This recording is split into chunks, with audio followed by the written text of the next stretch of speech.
ellos hacen el chat, no así como yo lo hago aquí con ustedes, sino ellos hacen el chat ahí en la plataforma. Ahí mismo. Entonces eso, pues dime que Claro, no, por eso está caída. y somos muchos al mismo tiempo, entonces no, yo sí prefiero como Uy, no, que y esos aquí salones que son de 20, de 50, de 60 de hay Los 80, de hay derecho salones de de 80 70, personas en 80. psicología y en derecho, entonces calculen. No, Entonces yo por eso dije no, o sea, mi felicidad es verlas así, poder charlar con ustedes, contar, bueno, Uy, sí, profe, avanzar. mejor. Entonces no, pues, así no. Bueno, yo quiero 3 cositas aquí. Manfred se salva en este juicio. Primero, voy con Lady. Lady, también no te has arreglado, no te veo, Lady. Sónico, Lady. Profe, pues es que está como un poco maluca. Bueno. Sí. Bueno, Lady, ayer en el podcast que me enviaste es muy bueno. Yo debo decir que es muy bueno. Pero entonces, tú estás hablando del procurador, o sea, se siente en cada frase la respiración. Si tú te pones a analizar, entonces tienes que leer más de corrido, no rápido, porque por eso es que se te acaba el aire, sino a tu ritmo y muy tranquilo, porque tú hablas conmigo y yo no te siento todo el tiempo respirando, pero ahí sí se te siente súper fuertes. ¿Listo? Entonces, ese es el primer punto. La niña Luisilla, lo haces muy bien. Inclusive mi mamá dijo, uy, ese parece mejor que la profesora. Entonces, Luisita, lo haces muy bien, pero te caíste en 3 veces. Uno no se puede dar el lujo de mandar un audio así, siendo que es editado. Tienes que volverlo a hacer. O sea, no, digamos que no en esta noticia porque ya pasó. Y es que ese es el problema, que la noticia ya pasó. Entonces, si uno la hizo mal y punto. Entonces, es importante. ¿Listo? Y Karine. Karina, profe, no me cambies el nombre, por favor. Karina, perdóname. Karina, 2 cosas. La primera, me gusta que tú le pones musiquita de entrada al podcast, pero entonces cuando tú entras muy suave. Entonces, más fuerte. Y lo otro es que estás cantando mucho. El presidente Iván Duque de Colombia dijo que así, vas subiendo la cuerda melódica. Yo me siento yo me llamo. Entonces, perdón, pero entonces no, ahí tienes que, o sea, sí hay que hacer énfasis, yo no digo que no, pero pues en todas no, sino en algunas palabras especiales. Eso es importante, ¿listo? Entonces, para que lo tengan en cuenta a la hora de... Y lo otro es que, pues como ustedes saben, nosotros aquí hacemos mucha radio y hacemos mucho internet, entonces voy a, de los que me envíen, porque día a día están puliéndose más y eso es cosa que a mí me alegra grandemente, entonces de los que ustedes me envíen, entonces yo les voy a escribir, lo voy a pasar en la emisora y los paso en la emisora, bien sea por la tarde o por la mañana, entonces pues para que ustedes los escuchen, ¿vale? Escuchen ahí en la emisora, quedan como reporteras. Me siento... Profe, ¿qué emisora de frecuencia? En la mañana se llama 1190M Radio Cordillera. O sea, nosotros siempre transmitimos por www.radiopanamericanaDeColombia.com. Esa es la página y ahí por internet siempre nos escuchan. Entonces, por la mañana vamos en 2 emisoras, que es 1190M, se llama Radio Cordillera, y en la tarde, y otra que se llama 1140M, que es Radio Panamericana. Entonces, Radio Panamericana es todo el día y 1190M es solo el noticiero, que se llama Buenos Días Bogotá y Cundinamarca. Por eso les digo que me sirven esas notas. Y por la tarde es un magazine mucho más relajado, pero igual damos noticias de 5 a 7 de la noche en los 930M, que se llama Voz de Bogotá, la emisora. Y el programa se llama Magazine Lo que usted debe saber. Entonces ahí también. El otro día yo les mandé un audio de un muchacho como de ejemplo. Él me hace las notas ahí en lo que usted debe saber. Y pues también hace las notas para la página. Y algunos de los que ustedes están haciendo me parecen bonitos y chéveres esos podcasts para subirlos a la página. Pero pues toca así uno súper limpio, que no haya caídas, ni cantadas, ni respiración, que esté muy bueno. Y lo voy a subir a la página porque me parecen súper... Y ahí les mandaré el pantallazo para que lo vean. Sino que cuando lo envíe, o sea, digamos que yo escojo el de Luisa, por ejemplo. Entonces tendré que decirle a Luisa, Luisa, ¿me haces el favor y me mandas el texto porque ustedes saben que en internet se suben las dos cosas, video y texto, o audio y texto. Es súper sencillo. Entonces yo veré ahí si se animan. ¿Listo? Anoche les envié, ayer tarde, me disculpan la hora, les envié un documentillo. ¿Se lo vieron? Sí, profe, yo lo hice medio, no lo leí así completo, pero encierra todo, profe, cómo cubrir en el COVID-19, encierra todas las fuentes, cómo a qué público nos debemos dirigir, que es fundamental, que las noticias deben de ser muy veraz, la noticia debe ser veraz, o sea, súper chévere, está mejor que el de la cartilla, profe. Con eso. Sí, cierto. Sí, Eso sí, les eso iba estuvo a decir. súper bueno. Este me pareció mucho más completo. Y entonces, a propósito de eso, hoy les tengo su desafío. Que se han dado cuenta, todos los días yo les tengo un desafío. Ese es mi trabajo. Entonces, el desafío es que ustedes van a hacer aplicando todo lo que hemos visto y todo lo que está en estas cartillas que yo les envío, que están muy buenas. O sea, sí, una está más completa que la otra. Obviamente, la Organización Panamericana de la Salud es mucho más fuerte, ¿no? Que el ministerio. Pero entonces lo que yo quiero es que fusionemos ese conocimiento y hagamos unos pasos en cámara, ustedes, con ciudadanos, con su familia, pues hablando del COVID, pero manteniendo las reglas que están ahí. O sea, tienen que sacarle noticia al ciudadano, a la persona con la que vayan a entrevistar, pero guardando las reglas que están ahí, o sea, no siendo amarillista. Y el caso es el siguiente. Es el mismo caso para todas. Listo. Ok. Entonces puede ser un poco escabroso, pero toca hacerlo. Entonces resulta que está una familia, está una señora, es una mujer la que va a dar el testimonio. Y entonces ustedes llegan al barrio Lucero Alto en la localidad de Ciudad Bolívar. Y tienen ahí su microondas y todo. ¿Y qué están cubriendo? Pues que acaba de pasar que en esa casa han muerto 6 personas por COVID-19. Dentro de esas 6 personas hay 2 adultos mayores, un joven, un niño y un recién nacido. Y la señora era la mamá de ese recién nacido, era la que movía ese hogar y ella es la única que quedó viva. Quiero saber ese testimonio, cómo lo van a manejar ustedes. Pues por supuesto la señora está hecha un mar de lágrimas por la situación y porque además no tiene con qué pagar el entierro de todos sus seres queridos y que posiblemente ella puede llegar a tener el COVID-19. Esa es la situación fáctica que hay. Entonces ustedes van a pensar cómo le van a hacer esas preguntas a ella y cómo van a dar toda la información, toda la noticia, porque uno como televidente ve a la señora y uno no sabe que le ha pasado semejante tragedia, entonces hay que saber contar esa tragedia y también saber cómo preguntarle a ella sin llegar al amarillismo de llóreme aquí en la cámara, porque es que eso se volvió así, llóreme aquí en la cámara, sino cuénteme de manera tranquila cómo le pasaron las cosas, y si alguien la quiere ayudar, cómo la pueden ayudar. ¿Listo? Entonces quiero que organicen eso. Este no va a tener límite de tiempo. ¿Por qué? Porque esta es una crónica para televisión. Y entonces ustedes, ese me van a hacer, no es en vivo así, sino que ustedes lo van a montar y lo van a editar y me lo van a enviar.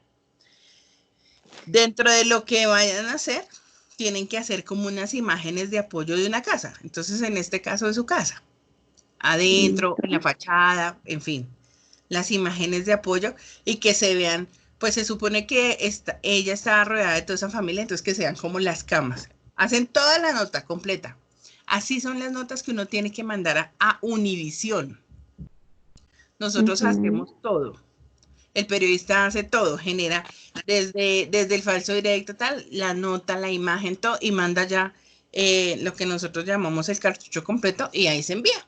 Pero y ellos remiten. ¿Tienen que salir más personas o solamente ella? Ellos solamente, ¿cierto? Porque igual yo y los demás. Sí. Dios mío, profe, es muy fuerte. Claro, pero es que, o sea, tenemos que buscar a una persona que haga todo eso, sí. que llore y... Pues es que el tema del manejo de la lágrima depende del periodista, no depende de la persona. Porque Profe, si el periodista es hermético, la persona no llora, eso se los puedo asegurar. Pero si yo estoy acongojada dentro de la entrevista, por supuesto que la persona va a llorar. Es que a eso es lo que yo quiero llevarles. Hay que aprender a manejar esas situaciones. Hay que aprender a manejar esas entrevistas, ese dolor de a quien yo estoy entrevistando, esa información que yo estoy dando y cómo yo muestro las cosas. Porque si yo no lo aprendo a manejar desde ya, cuando ya llega la situación, entonces a mí me mandan con un camarógrafo y una microonda y yo me pongo a llorar y no saco la noticia. Porque yo entiendo, es difícil y todo. Entonces nosotros tenemos que buscar de la mejor manera posible manejar esas situaciones. Por eso es que yo les pongo estos ejercicios fácticos. Es como cuando el médico, ¿qué hace un médico? ¿Cuánto dura una residencia de un médico? ¿Ustedes saben? En las prácticas, ¿qué llaman? El rural, El rural. como profe, 2 o ¿para 3 cuándo años, es? creo. 3 años. 3 años se demora un médico Ujú. hasta que lo dejan suelto y dicen, bueno, vaya y atienda a la persona. Yo aquí estoy intentando hacer el rural con ustedes, solamente que es en muchísimo menor tiempo. Pero necesito que lo hagan porque el día que ustedes los manden, entran a City y ¿qué es lo que hacen los chinos en City? Todos los días tienen que estar buscando casos así. Ujú. Ellos sacan noticias, sí, pero entre más lágrima, mejor. Caracol, la misma vaina. RCN, la misma vaina. En todos están igual. Entonces, yo las estoy preparando para eso. Entonces, necesito que arranquen a buscar. Les voy a contar una Dijiste que ¿Para anécdota. cuándo es? Perdóname, ¿para cuándo es? Tomorrow. Ah, ¿Tomorrow? con edición y todo, profe. no, Sí. profe, no, No. no, en serio. Yo, no. A ver, cuando estén trabajando no les van a decir, no, para la semana entrante. No. No, eso es para mañana. Todos los días uno tiene que tener noticias, no sé qué. Todos los días. Uno no puede. Invitados, todo es todo el mismo día ya. Medios son inmediatez. Digamos que cuando es escrito yo les doy tiempo, pero en esto no, porque es que esto es una situación fáctica rápida. ¿Listo? Es que les iba a contar que un personaje que hoy está trabajando es un presentador de los mejores. Yo empecé con él hace muchos años. Éramos periodistas, ambos cubríamos Bogotá y él estaba trabajando en City TV. Y recuerdo mucho que en ese momento había que sacar historias todo el tiempo y era como la meta. Y dentro de lo que sacó la noticia de una familia que estaba en Ciudad Bolívar y que le daba la señora de comer a sus hijos aguapanela con papel periódico. Y entonces hizo todo como si yo, como les estoy diciendo ya a ustedes, como un montaje. Y al final se comprobó que la noticia no era cierta y que solamente lo habían hecho por plata. Entonces le dijeron, le damos tanta plata y usted dice eso. Y así fue. Entonces, para que se den cuenta que en este mundo del periodismo todo se puede hacer. Y eso fue en un ratico. Entonces, miren, analicen y móntense al bus de estos temas del, de las crónicas. ¿Listo? Bueno, Listo, profe. sigamos. Hoy les tengo una invitada muy especial, ahorita a las 9. Yo siempre los programo como a las 9 para poder nosotros avanzar en nuestros temas.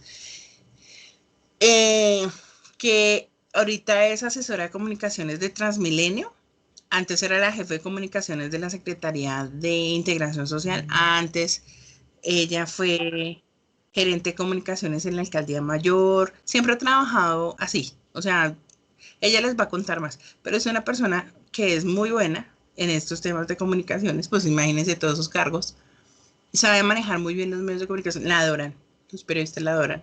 Y sabe mucho de hacer estrategias de comunicación. Por eso le invité a nuestra clase para hablar de este tema de las políticas. Pero antes de hablar con ella, yo quisiera que ustedes me contaran cómo les ha parecido este tema de los invitados o las invitadas dentro del contexto de nuestra asignatura de instituciones políticas. Profe, pues, digamos, en mi opinión, es muy bueno, porque digamos que ellos nos están contando, digamos, bueno, desde sus inicios y se rigen mucho por la experiencia. O sea, todos los invitados que has traído han trabajado mejor dicho, han recorrido, entonces eso como que, digamos, a mí me invita como a seguir trabajando, o sea, no quedarme como en eso básico de que veo la materia y ya y paso, no, sino empezar a producir, a trabajar, no mentiras, sí, a movernos, entonces me ha parecido muy bueno, son personas muy estudiadas, también digamos que todas han hablado de algo muy importante, todos han hablado de algo muy importante y es ser un comunicador integral y no quedarnos solamente en un tema, sino es ir avanzando y saber de todo un poquito, porque pues ahorita de eso se trata la comunicación social, no de quedarnos quietas haciendo una noticia, sino de saber de todo. Entonces, para mí, o sea, a mí me ha parecido muy chévere, muy bueno. Ujú. Luisita. Profe, a mí también me ha gustado mucho, me parece chévere porque, o sea, uno como que se pone a escucharlos y lo que dice Karen trabajaba en Raimundo y todo el mundo. Y digamos que ayer me parecía súper curioso la señora de todas las matanzas que le han ocurrido en el hospital. Entonces como que yo me imaginaba como que yo que alguien en esa situación, si a mí se me muere alguien en ello, yo creo que me da un paro. Entonces es muy chévere porque como que uno se pone en el lugar de las historias que cuentan y pues es muy, digamos que es chévere lo de la virtualidad porque estudiamos en la universidad y nunca nos podrías llevar todos los días pues una persona. Entonces Sí, me parece súper chévere. eso es muy complicado, sí, es verdad, es el tema, la disponibilidad. Dios quiere que las Mm. cosas se den así. Lady, ¿qué tal te parece el tema? Bien, profe, pues a mí me ha gustado mucho porque, como dijo mi compañera, como han dicho mis compañeras, yo creo que la experiencia pues es de verdad significante para nosotros porque de lleno nos están mostrando lo que se nos viene encima, las situaciones, cuáles son las situaciones, además que nos han dado unas recomendaciones o unos tips muy, muy buenos que pues nosotras como primíparas en este campo, pues vamos a ir adaptándonos y vamos a ir adaptando a lo que va a ser pues, nuestra carrera. Entonces, digamos que es muy bueno lo que nos brindas con estas personas porque la experiencia, o sea, de verdad que vamos a necesitar esos tips para más adelante, profe. Ujú. María Fernanda. Profe, pues para mí ha sido increíble ver, porque por ejemplo ayer yo me puse a analizar la situación de Nancy, pero también me ponía como en los zapatos de uno como usuario pues de médico y que a veces como que a uno no le den las citas, lo que ella decía, pues que la gente literal pasaba por encima de la señora muerta, pues porque la gente decía que no iba a perder sus citas, que era mucho tiempo, y es verdad, o sea, acá se demoran mucho en dar una cita con un especialista, pues uno dirá, no, pues yo tan de malas, ¿cómo me voy a dejar perder la cita? Pues igual yo sigo, pero también uno a veces como que de pronto a veces yo he visto que la gente de esas situaciones y más como que huchan, ¿no? Más presionan, sí, pero no sé qué, pero bla, bla, bla, como que en vez de apaciguar las cosas y calmarlas, como que más aumentan. Entonces, pues yo me ponía a pensar como eso y yo decía, pues debe ser muy duro para las personas que estuvieron ese día ahí, pero también me pongo en los zapatos de ella y en pensar de que uno en algún momento puede llegar a ocupar como esa parte, ser funcionario público, que la verdad es muy duro, porque yo tengo mi tío que trabaja con la ERU y él dice que ser funcionario público no es nada fácil. Son muchas cosas con las que uno se tiene que enfrentar y lidiar. Entonces como que uno también puede llegar en algún momento, uno no sabe pues qué oportunidad se le presente y saber que ellos han trabajado en tantas cosas, porque no solo ella, sino los invitados que también tuvimos la semana pasada, y saber que en algún momento si nos presentamos, perdón, si se nos presenta una situación así, podemos como que pensar en las soluciones que ellos nos han dado y en todos los consejos que ya nos han dado y de pronto eso nos saque de un apuro. Entonces la verdad es muy chévere saber por todo lo que ellos han tenido que pasar y también para no caer en los mismos errores. Mañana voy a hacer lo posible por traer a un muy buen amigo mío. Él fue docente de la Universitaria de Colombia, solo que él se fue a vivir a Villavicencio. Iván maneja muy bien, él fue el community manager de la Cámara de Representantes y él maneja muy bien el tema online, las noticias online, el manejo de las plataformas, todo eso. Entonces, mañana lo voy a invitar para que nos acompañe, porque me parece interesante. Bueno, esta asignatura de instituciones políticas, muchas gracias por el voto de confianza, por dejarme invitar a estas personas. Yo considero que a veces, digamos que nosotros tenemos un contenido programático, ustedes lo saben, está ahí en la plataforma, pero uno tiene que salirse de ese contenido programático si uno quiere llegar más lejos con sus estudiantes. No es que lo hemos dejado de lado, porque pues hemos hecho las dos cosas al tiempo y además hemos hecho práctica y además yo creo que me ha rendido mucho en este mes. O sea, nos ha rendido mucho en el tema de que ustedes han florecido muy bien en el tema práctico, ya están haciéndolo mucho mejor. El tema de los boletines, el tema de los comunicados ya han tenido como una base fuerte. Otro de los aspectos importantes de esta asignatura de instituciones políticas tiene que ver con el tema de que ustedes también aprendan a defenderse como periodistas. Y es la idea de defenderse como periodistas a través de las herramientas legales que tenemos nosotros. Uno, son los derechos de petición. En nuestro caso, hay derechos de petición normal, que es el que hace uno para pedir a la EPS atención a alguna cosa, por ejemplo. Y el otro tiene que ver con el derecho de petición que tiene o que se tiene en cuenta a la hora de solicitar información por alguna causa, por ejemplo, por una contratación, por ejemplo, por la inversión de algún recurso o la contratación de alguna persona en determinada entidad. Entonces, esos derechos de petición, también son muy importantes y hay que aprenderlos a desarrollar. Yo quiero que en esta clase nos vamos a dedicar muchísimo a ese tema de los derechos de petición. Yo creo que lo vamos a hacer en esta semana, o sea, miércoles, jueves y viernes. Vamos a la par de nuestros invitados, porque digamos que ya es una sección obligada dentro de nuestra clase. La otra parte tiene que ser con eso de los derechos de petición, porque hay dos cosas importantes. Uno, el derecho de petición a mí me abre puertas en dos grandes sentidos. El primero, en que usted como periodista que ya sepa hacer un derecho de petición le ayuda.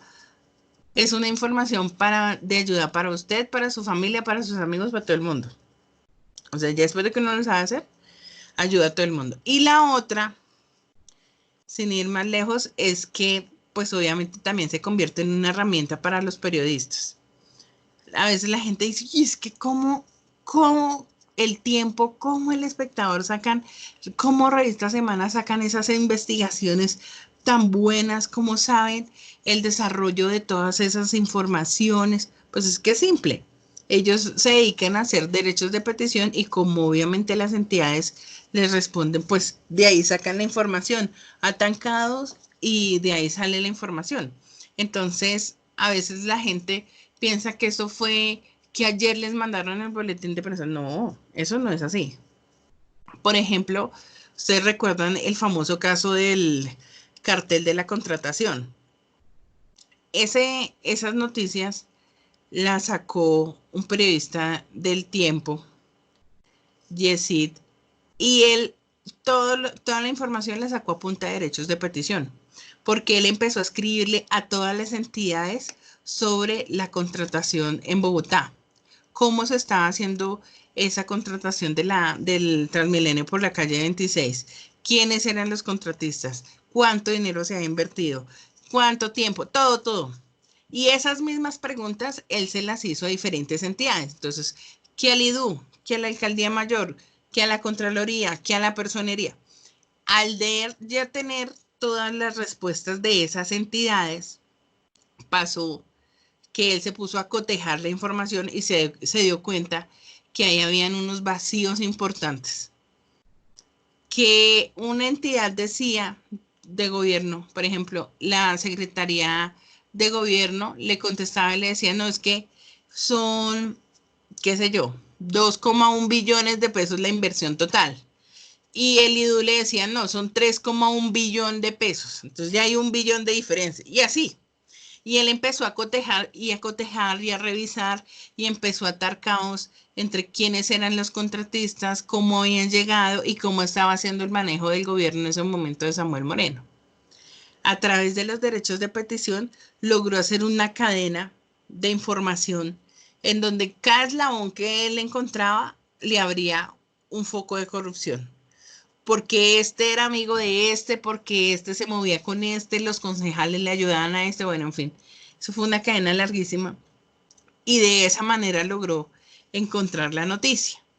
Y la noticia fue tan fuerte que logró tumbar a un alcalde de Bogotá. O sea, fue tan buena la investigación que logró que no solamente los entes de control, que es lo que hablábamos la otra vez, Procuraduría, Contraloría, sino que también la Fiscalía General de la Nación iniciara un proceso penal y le diera captura. Porque aquí en Colombia son muchos los procesos que se han hecho en investigaciones fiscales y de Procuraduría, muchísimos. Y ahorita con esto, como nos lo decía Lady en su podcast, el procurador ahorita abrió otras investigaciones y eso va a ser eterno. Pero que ya la fiscalía tome la decisión y diga, le voy a capturar al alcalde de la ciudad, siendo alcalde en ese momento, estando ejerciendo, eso no se ha dado, eso es icónico. Entonces, por eso es tan importante el desarrollo de ese tipo de información. O sea, que nosotros nos pongamos a la tarea de desarrollar un procedimiento para conseguir una noticia es muy importante.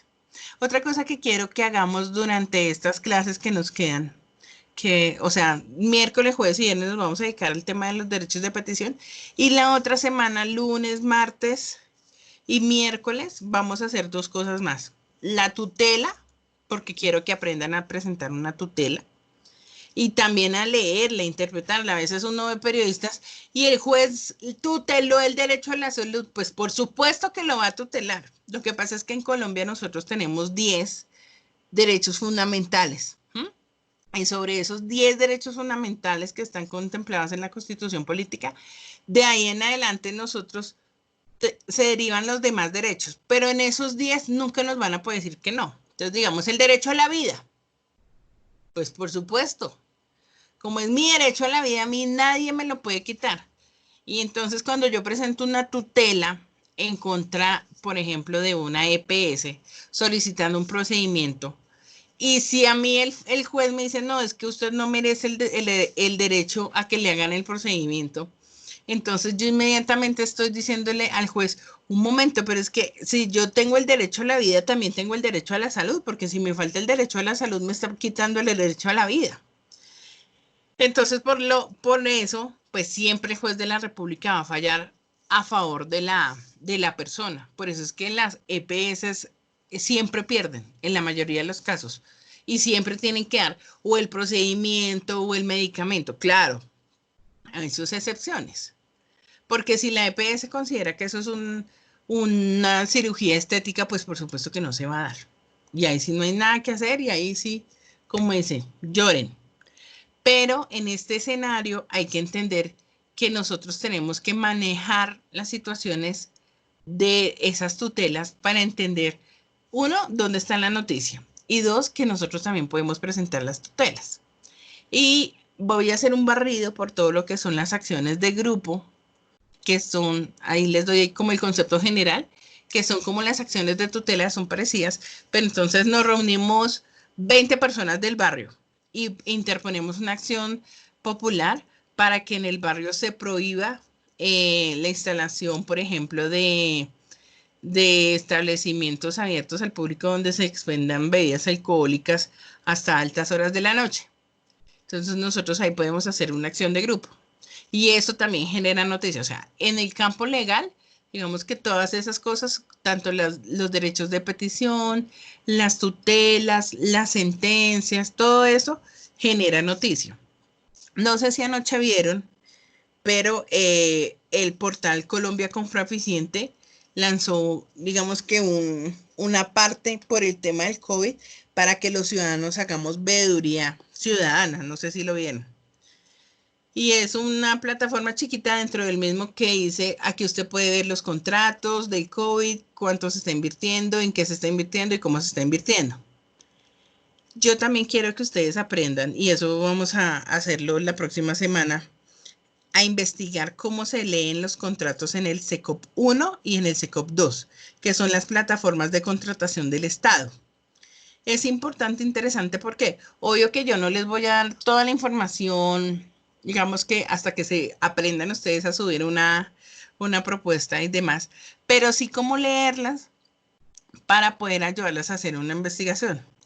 Hace unas semanas, la alcaldesa Claudia López contrató a un señor, eso salió en medios, en un contrato de 1.200 millones de pesos de una asesoría para hacer unas encuestas sobre percepción de la alcaldía mayor.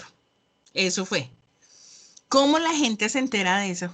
¿Cómo la gente sabe o cómo los periodistas saben que ella está haciendo esa contratación? Pues porque están permanentemente en la plataforma del SECOP revisando qué contratación se hace, a quién se le da, cómo se le da, todo.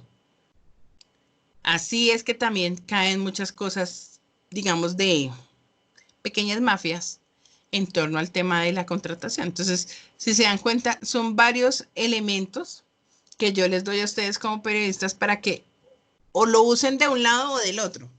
Si yo sé cómo se hace un derecho de petición, también sé cómo responder un derecho de petición. Eso es así.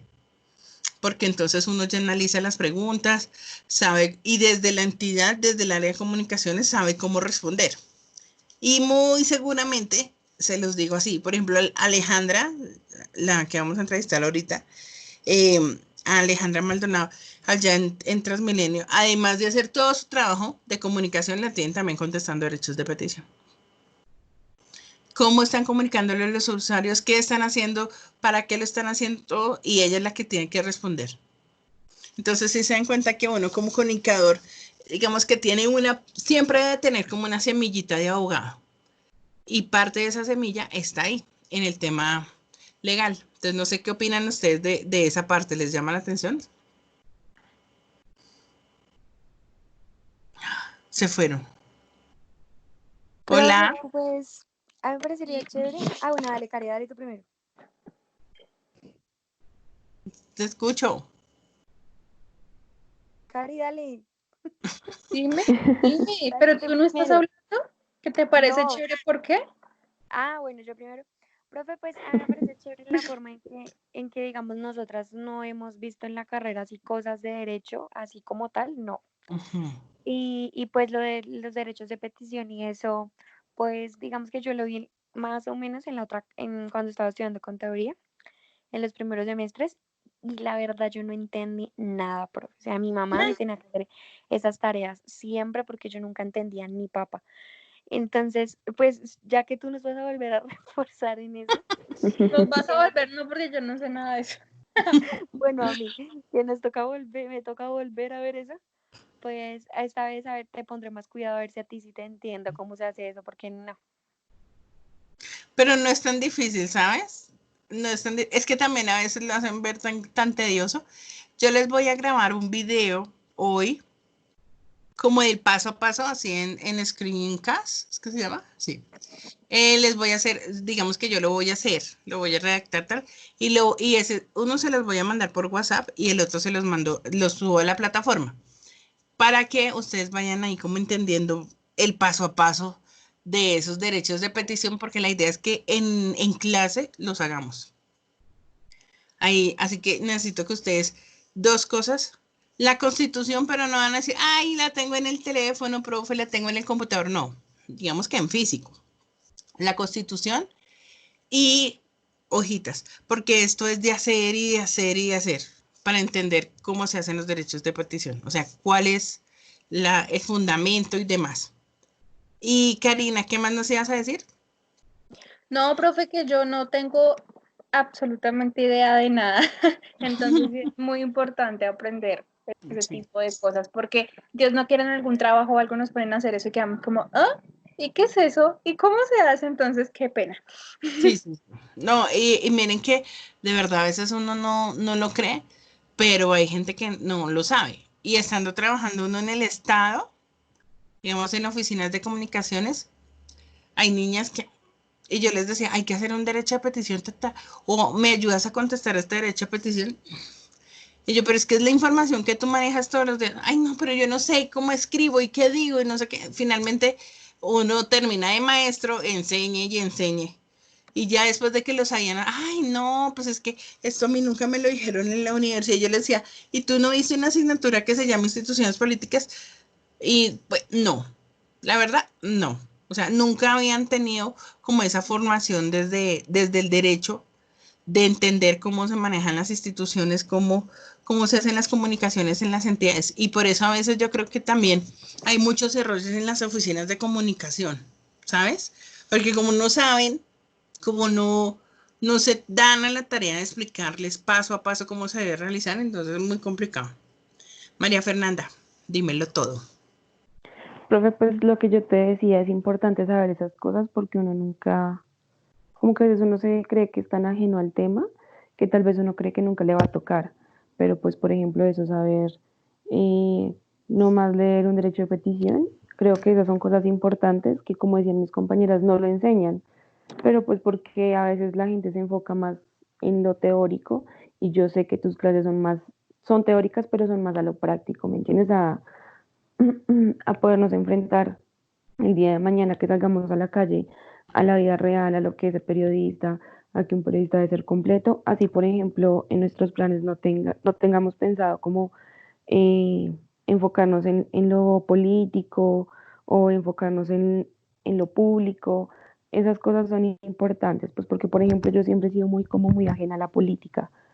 No es que yo diga como, ay, no veo ningún tema ni nada, pero pues no es como mi fuerte, ¿sabes? Como que no me veo tan enfocada en eso, pero sí son cosas importantes porque uno no sabe de pronto el día de mañana a uno se le presente una oportunidad buena y porque entonces a uno no le gusta la política, entonces uno no lo acepte, o porque uno no sabe ciertas cosas, entonces uno Es verdad. tenga que decir no y dar un paso al costado y pues de pronto es la oportunidad que te iba a abrir las puertas en el medio. Entonces siento que sí es importante. Es un poquito difícil, por lo que te digo, no es que sea muy amante de la política, pero son cosas que uno tiene que aprender y chévere, me gusta. Por dos. Pero María Fernanda, así como me lo estás diciendo, o sea, ¿tú en dónde te ves? ¿En qué área de las comunicaciones te ves? Yo siempre he dicho que quiero ser comunicadora deportiva, siempre. Desde Vea, antes de pues. empezar la carrera, desde que tengo uso de razón. De hecho, no tengo otra, o sea, yo nunca tuve otra opción de carrera y era muy chistoso porque yo iba a las otras universidades, a las entrevistas para, pues como para iniciar la carrera antes de empezar acá. Y me decían, bueno, pues lo que pregunta normal, ¿no? Bueno, ¿y cuál es su otra opción si no fuera comunicación que estudiaría? Y pues yo le decía al psicólogo, yo le decía, no, pues si quiere que yo le sea sincera y usted espera que yo responda con sinceridad, yo no tengo otra opción. Esa es la verdad, o sea, yo en mi vida siempre me he visto como comunicadora deportiva. Entonces como que ellos se quedaban, ay, por Dios, ¿es en serio? Porque a veces hasta ellos me decían, hay veces que la gente hasta nos miente, no, yo estudiaría algo como afín, algo como no sé qué. Pero pues uno tiene que hablar al fin y al cabo con la verdad y si ellos querían escuchar la verdad, pues uno tenía que ser sincero, ¿no? Tenga su verdad. Eso es así. Sí, entonces Pero, como que por eso te digo, yo nunca me he visto en otra cosa que no sea comunicación deportiva. pero te digo una cosa, mi querida María Fernanda, una invitada que espero, es que está pendiente de confirmarme, que espero que me diga que sí, porque es un personaje. Nuria Asensio, ella ha sido jefe de prensa de la DIMAYOR. Ella ha Ujú. sido jefe de prensa de muchos. Y Nuria ha trabajado en todo, a ella le encanta el periodismo deportivo, pero este tema del periodista es así. Y entonces ella ha Ujú. sido jefe de comunicaciones en el consejo, ha trabajado con empresas, ha trabajado, el último trabajo, por eso es que quiero traerla, ella fue jefe de comunicaciones del Ministerio de Defensa. Es una vieja súper pila y estuvo trabajando en la DIMAYOR y estuvo manejando muchos temas en Coldeportes Nacional también. Entonces uno como periodista deportivo, y te lo digo porque aquí en esta casa se hace mucho fútbol. Nosotros tenemos el Trabuco Deportivo Todelar, que pues cuando hay partido, pero como no hay partidos, entonces cuando hay partido, pues nosotros transmitimos los partidos hace 60 años. Con eso te digo todo. O sea, aquí trabaja Esteban Jaramillo, el Piña Real, bueno, es un montón de gente que son viejitos, veteranos de la radio haciendo Sí. deportes. Y por eso te digo que estas bases vas a ver que te van a servir mucho porque uno en el tema de periodismo deportivo es más político que cualquier otra cosa. Uno nunca se imagina que las noticias deportivas o que el medio de los deportes se mueva tanto con política. Es impresionante. Sí, también van mucho Entonces, de la mano. Me he dado cuenta de eso y es súper chistoso también por eso, porque yo siempre decía, no, yo comunicación deportiva, bueno, y por ejemplo en la revista en la que trabajé era de entretenimiento, o sea, nada que ver. Pero esas son las cosas de las que yo digo, bueno, pues uno como periodista tiene que ser multifacético, uno tiene que hacerle, literal, como dice el dicho, a todo. O sea, uno si le sale, no sé, del medio ambiente, hacer medio ambiente, si es política, política, si es con obras sociales, porque al fin y al cabo yo creo que ese es como el plus que debe tener un periodista, ¿sabes? Como que, por ejemplo, un médico se especializa, no sé, en radiología y pues solamente es radiólogo de ahí en adelante. ¿Me entiendes? Como que todas las carreras yo me puse a mirar y yo decía, pues sí, al fin y al cabo cada uno se enfoca en lo que es y ya, ahí queda. Pero un comunicador tiene que hacer de todo y ahora más como que editar, que ser community manager, que ser no sé qué, ta. Entonces, bueno, son un montón de cosas que yo creo que sí es importante saberlas y más ahora, que ahora casi buscan siempre un comunicador que haga todo. Antes como que escogían un comunicador, un diseñador, un community manager, no. Ahora es todo en uno o nada. Sí, animadores también. Sí, tienen Que que uno ser de también todo sea un poquito. animador. Y pucha, eso es muy El del duro. tinto, el de todo. Sí, yo tengo varios amigos, no, me tienen explotado. Pero bueno, pues es parte del negocio. Tú me hiciste Sí. acordar, así como una nota al margen, em, cuando eso era como eso fue antes de irme a vivir a España. Era como el 2008. Espera, profe, ¿tú viviste en España? Sí, claro. Entonces, Claro, Espera, porque profe, hizo su máster. yo hice ¡Ay, mi máster qué año y medio súper! viviendo allá. El máster en ¿Y imagen y cómo son los consultoría españoles? política era allá. Cuéntanos, profe. ¿Son eres sucios Sucios. o diva, feos? eres No se diva, bañan. profe. ¿Sabes que estos días me he hablado mucho con mis compañeros del máster? Pues porque ellos, o sea, eso era un salón de 40 personas. 20 éramos latinos y 20 eran españoles. Eran 18 españoles y 2 portugueses. Divinos todos, muy queridos, muy buenas personas conmigo, uf, geniales. Yo era la única colombiana, por supuesto, eh, y había como uno de cada lado. Los argentinos sí eran más, ellos eran tres. Dos venezolanos, una mexicana, una salvadoreña, eh, los venezolanos, ¿quién más? Estaba yo, ¿quién más? Y una brasileña. Ese era el combo. Y entonces, pues obviamente latino con latino, ¿no? O sea, nosotros éramos para todas las rumbas, todo. Y poco a poco nos fuimos integrando con ellos y fueron entendiéndonos porque, pues obvio, nosotros tenemos otra forma de vivir la vida y de pensar y de todo. Y entonces, Hmm. cuando tú estudias política, la vaina es súper diferente.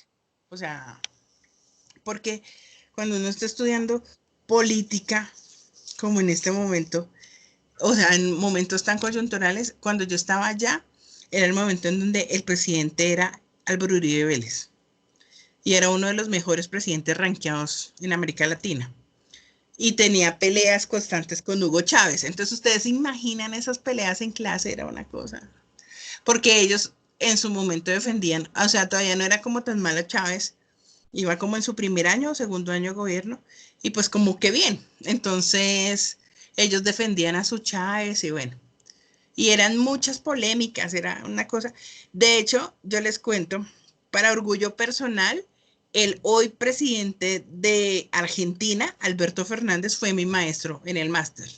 Yo, Guau. yo lloré el día que lo eligieron todos. Yo decía, no, este hombre es. Y unos compañeros míos del máster, les dije que estudié con tres, dos de ellos están trabajando en el gabinete con él, allá siendo de asesores, de consultores políticos. Entonces me parece a mí mágico. Y duré estudiando año y medio, y hice mi máster allá, y es el mejor año y medio de mi vida. Si me muriera y volviera a nacer, vuelvo y lo hago. Porque yo aprendí muchísimo, tuve el primer puesto en el máster, me fue muy bien, y aprendí a hacer campañas políticas, que es a lo que yo me dedico. Digamos que además de ser periodista y todas estas cosas, a mí me gusta hacer campañas políticas. Lo que pasa es que solamente se hacen cada 2 años, pero bueno, algo es algo. Entonces es un trabajo muy interesante, muy chévere. Y pues generar formas para que la gente vote por una persona es muy chévere. Y por eso es que sé tanto de esto. Entonces, En parte me ha servido muchísimo. En la universidad les encanta que yo tenga ese máster, porque además cuando va el ministerio, ¿cierto? Y siempre piden las carpetas de los docentes a ver si uno sabe o no sabe, pues de las primeras que pasan es la mía, precisamente por tener ese máster. Y pues claro, o sea, no todos los docentes tienen 2 carreras, que la especialización en máster no es fácil. Entonces, pues eso ha sido positivo para mi vida laboral y personal, o sea, imagínense. Y Claro, los españoles son muy queridos, ¿sabes? O sea, hay cosas, ¿no? Hay cosas que ellos tienen que a veces uno dice, por ejemplo, a mí me mataba cuando decía hostias, y yo, porque hostias es una palabra demasiado fuerte para mí. Inclusive ya después de tanto tiempo, yo le decía, ay, no digas eso, porque para mí es terrible. Y es bueno, con el tiempo ya no lo decían delante mío. Pero así, cosas, pero el resto muy chévere. ¿Me lo volvería a hacer? Claro. Que si se lo hace virtual, a mí me parece que ahí sí no. Porque cuando yo lo hice presencial, además de estar en el máster, yo viajé por toda Europa. Entonces conocí toda Europa. No pude ir ¿qué? A los Emiratos Árabes, todo eso no nos daban permiso. El director del máster no nos dio el permiso. Porque ¿Y por decía, qué, profe? porque él decía que en ese momento estaba todo ese tema de los talibanes y la guerra y bueno, entonces él decía que no se hacía responsable de nosotros en esa situación, mientras que en Europa era mucho más fácil. Entonces, claro, pues por supuesto que yo puedo estar en Portugal, en Inglaterra, en Francia, en Italia, en España, o sea, delicioso. Y trabajé allá también en una campaña política, la de los Verdes de Salamanca, que es la ciudad en donde queda mi universidad, la Pontificia de Salamanca, la universidad más antigua de Europa. Muy, muy interesante, muy chévere. Ojalá, yo espero que algún Súper día puedan chévere. estudiar allá. Qué chévere. Yo no tenía ni idea ni siquiera que tenías un máster, o sea, me acabo de enterar, ¿ok? Sí, por eso era que el otro día decía Milena que Sandra es experta en campañas políticas, porque en eso es lo que yo más he trabajado. O sea, pues he sido jefe de comunicaciones en todo, pero en político, pero en específico el tema de las campañas políticas. Eso es, y por eso a mí me encanta la política. Entonces ahí les cuento. Bueno, entonces vamos a hacer un negocio, voy a llamar a Alejandra. Anoche le enseñé porque ya no sabía. A ver si hoy no bregamos tanto como ayer. Bueno, entonces no se les olvide mi tarea y lo que les digo. Entonces hoy les voy a grabar el video explicándoles cómo se hace el tema del derecho de petición. profe, y aparte tenemos que editar el podcast o es solo esto. No, dejemos hoy solo ese. Solo dejemos Gracias. para que se dediquen, pero que quede bien, bien chévere, ¿no? Así. Salen bien bonitas. Sobra decirlo, ¿no? Para ver todo. Es enlatado para poder irlo, ustedes vayan aprendiendo. Estilo crónica, ¿verdad? Por favor.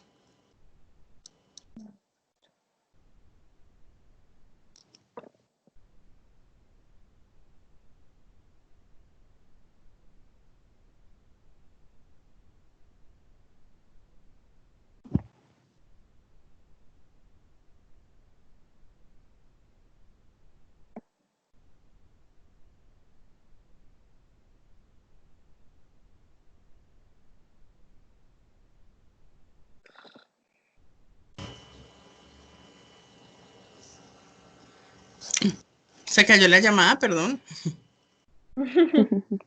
Es que esto todavía nos da cacao. Le voy a escribir aquí a Alejandra.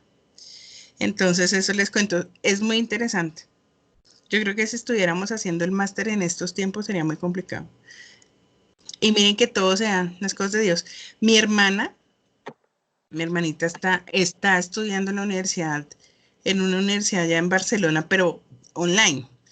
Y Daniela ella vive en Barranquilla, y ella alcanzó a sustentar la tesis antes del COVID, antes de que dijeran, en España se cierran las universidades. Y ella sustentó la tesis y mi hermana tiene tiquetes para el 2 de junio irse para España. Pero ustedes escucharon que alargaron la cuarentena y pues por supuesto eso va a estar mucho más difícil. Y en España que está. Hola, mi amor. Dime. Eres tan lindo. Saluda. Hola. Hola. Hola, Nico. ¿Cómo estás? Bien, estoy bien. Uy, qué calientico te ves con esa chaqueta. Sí. Mi amor, ¿Cuántos ahí años tiene, entre mi profe? bolso le traje el otro saco a Nicolás para que no le dé tanto calor con esa chaqueta, ¿sí? Aquí está. Porfis. Profe, ¿cuántos años tiene él? 2.5. Sí, es que es una gota. Mírala. No, en mi bolso. Por Skype. Pero No se ve me... que es reavispado, ¿no? Se llama Nicolás. Por eso es. Los nombres. Ay, no me contesta Alejandra. Bueno. Bueno.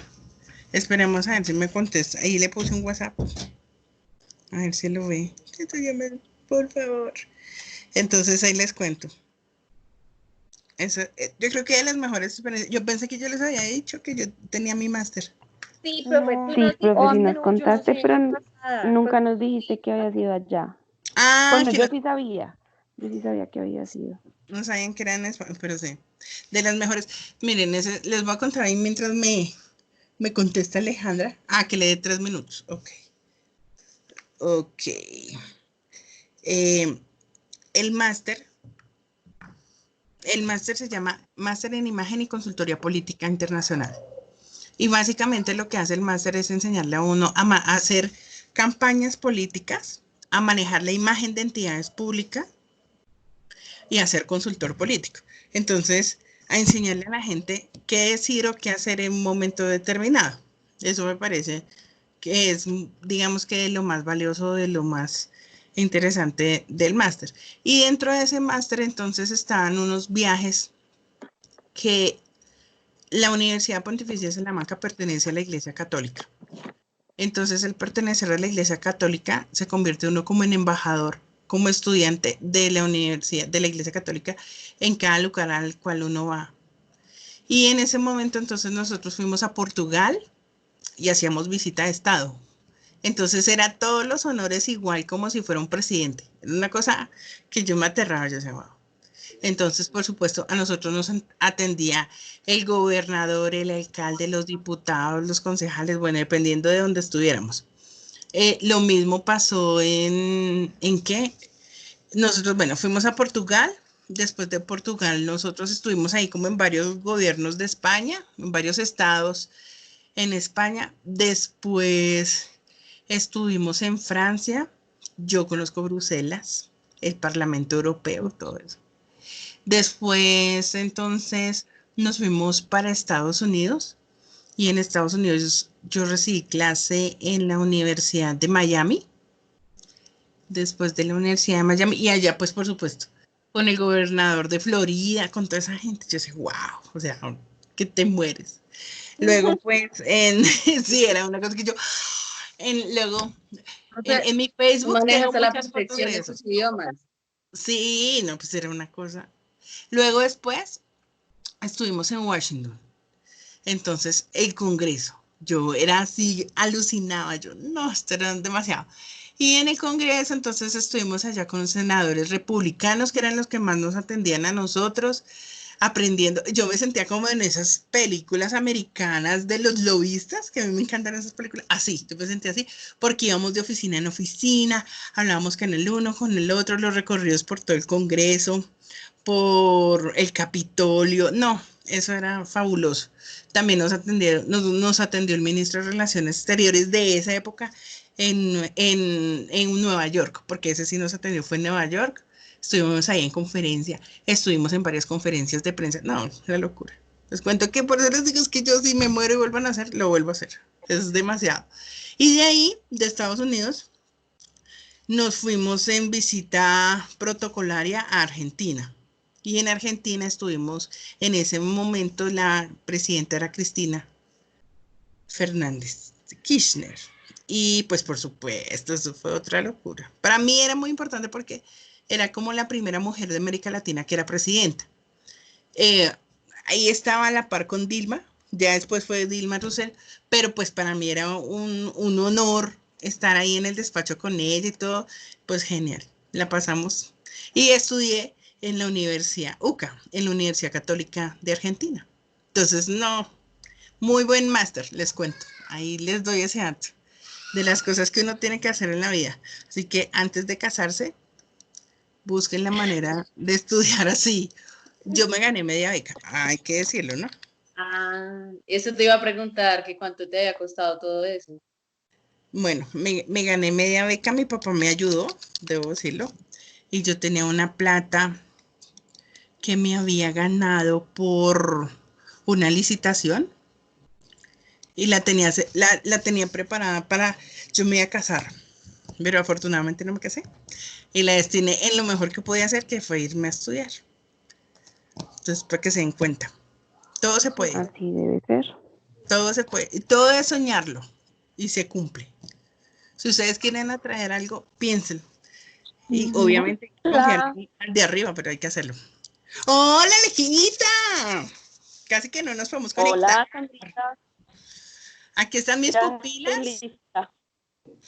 Ahí están lindas todas, escuchándote. Bienvenida a nuestra clase de instituciones políticas, Alejita. Muchas gracias. Bueno, Alejita, cuéntanos, por favor, aquí para mis pupilas, precisamente ese perfil que tú tienes y por el cual te hemos invitado acá a nuestra clase de instituciones políticas. Sí, escucho. Sí, ¿nos cuentas tu perfil, porfa? Bueno, yo soy Buenos días para todas. Muchas gracias Buenos por días. invitarme, Buenos Sandrita, días. y a ustedes, que ojalá sea muy provechosa esta charla. Yo soy comunicadora social y periodista. Me gradué en el año 97 de Comunicación Social y Periodismo. Luego en el 2004 hice una especialización en comunicación organizacional. Casi toda mi vida la he trabajado en entidades públicas. Tuve la oportunidad de hacer mis prácticas en radio con el maestro Germán Castro Caicedo en Radio Santa Fe, pero pues me di cuenta que la radio pues me gustaba, pero no era como mi fuerte, entonces me enfoqué en las entidades del distrito específicamente y pues llevo 22 años trabajando en varias entidades del distrito. Arranqué en el programa de Cultura Ciudadana cuando el alcalde era Mocus en el año 96, antes de graduarme. Y allá pues estaba la oficina de comunicaciones, de prensa, específicamente en todo lo del programa de Cultura Ciudadana. Luego cambió la administración y llegó el alcalde Peñalosa y allá estuve en el Departamento Administrativo del Medio Ambiente, DAMA, lo que hoy es la Secretaría de Ambiente. Estuve haciendo comunicación ambiental en las comunidades. Contratábamos videos y contratábamos piezas de comunicación para las comunidades aledañas a los humedales o aledañas a las quebradas, para hacer educación ambiental. Después volvió a cambiar la administración y llegó el alcalde Mocus nuevamente y ahí estuve en la Secretaría de Tránsito, en la Oficina de Comunicaciones y Prensa. Después tuve mi primer puesto como jefe de comunicaciones, fue en la Secretaría de Salud, allí duré 9 años. Aprendí mucho, fue una gran plataforma para mí. Después de esa oportunidad, me fui para la Alcaldía Mayor de Bogotá. Allí estuve en un ejercicio que se llama la Agencia en Casa, que es como la agencia de publicidad in-house de la alcaldía. Allí dirigía las campañas de comunicaciones, el periódico institucional,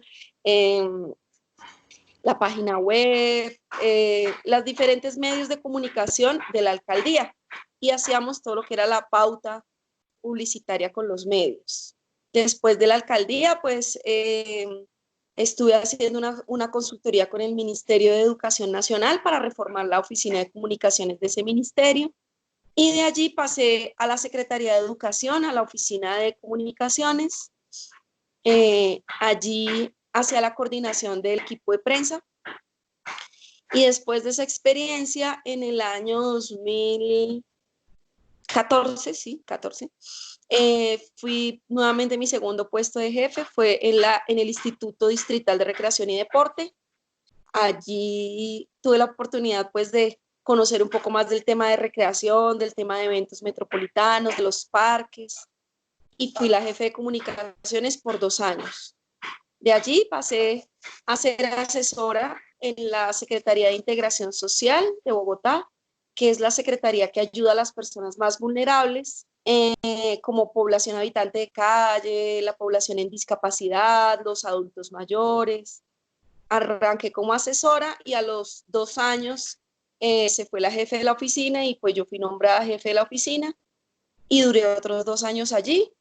De allí pasé para Transmilenio, que actualmente es mi cargo. Soy asesora de la Subgerencia de Atención al Usuario y Comunicaciones. Llevo 2 meses, estoy estrenando cargo allí y básicamente ese ha sido mi recorrido por las diferentes entidades, siempre manejando el tema de comunicaciones y prensa. No, pues una dura. Además, porque no todo el mundo tiene la oportunidad de estar en tantos cargos públicos y sin palanca, solamente con conocimientos, y eso es lo más importante. Ahí sí se aplica el talento, ¿ah? Ahí sí. Sí, la verdad sí. No necesariamente uno tiene que tener una palanca para mantenerse en un cargo, para poder trabajar. Toca trabajar muy duro, sí, darse a conocer y ya después lo llaman a uno, que eso es una gran satisfacción que a uno por su trabajo lo valoren. Por supuesto que sí. Bueno, Alejita, en todas estas oficinas de comunicaciones, prácticamente tú has tenido que llegar a montar, a crear los planes de comunicaciones. ¿Cuál es como ese primer paso que tú has dado para crear esos planes de comunicación, sobre todo en el tema institucional? Bueno, lo primero que hay que hacer es mirar lo que hay, los recursos que hay, los recursos físicos, los recursos humanos, porque uno no puede desconocer lo que viene de atrás. Uno tiene que valorar qué se ha hecho. Entonces, lo primero es ver con qué personal se cuenta, qué han hecho, qué experiencias exitosas han logrado y rescatar eso, hacer un diagnóstico de ver qué falta, qué se necesita, qué hay que fortalecer. Si ellos son fuertes en comunicación interna, pues seguirlo fortaleciendo. Si tienen falencias en prensa, pues cómo fortalecer. Ahora, digamos, en estos últimos 10 años se han fortalecido mucho las redes sociales, entonces el equipo de redes sociales de una oficina de comunicaciones es incluso más grande que el equipo de periodistas, porque a través de las redes es donde la gente se está ahora informando y está buscando los contenidos. Entonces, es como ver primero qué hay, segundo, pues, qué se puede mejorar y trazarse unas metas muy concretas con unos indicadores muy, muy concretos también, porque uno puede tener muchos sueños, pero si uno no los aterriza y los vuelve concretos, entonces pues uno va, digamos, a hacer cosas que queden en el aire. Entonces es importante eso también cuando tú te estableces un plan de trabajo, es a dónde quiero llegar, qué quiero hacer, en qué quiero reforzar y eso cómo lo mido, cómo mido yo que tenga yo cada día en mi entidad más noticias positivas en los medios de comunicación. ¿Cómo puedo medir eso y cómo me puedo dar cuenta si la meta que yo me tracé la conseguí? Por supuesto, hablemos de ese pedacito de las noticias positivas en una entidad, por ejemplo, como Transmilenio.